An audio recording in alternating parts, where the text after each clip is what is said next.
Guys, magluluto tayo ng adobong pata na tuyo o yung tinatawag na adobong matanda.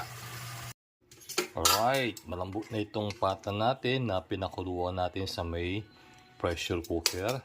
Itatabi muna natin at magigisa na tayo.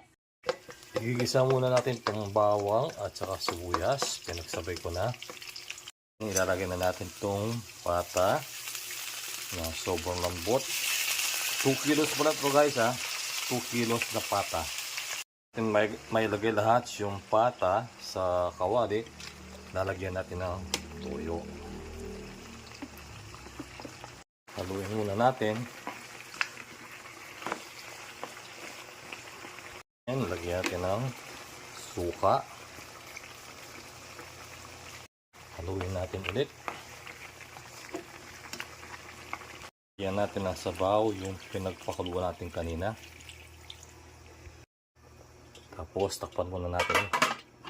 At this point, lagyan na natin siya ng pamintang buo at saka dahon ng laurel.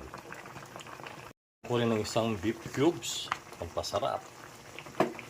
Lagyan na natin siya ng muscovado sugar o yung negra na tinatawag nila pampatamis. Takpan natin siya ulit para patuyuin na natin. Hindi pa tuyo. Halo muna natin.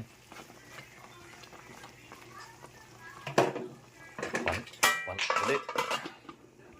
Uy, malapit na matuyo. Okay na lang. Lagyan natin siya ng 2 siling haba.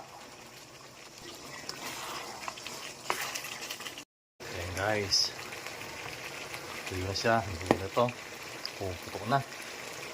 Ito na guys ang ating adobong pata na tuyo.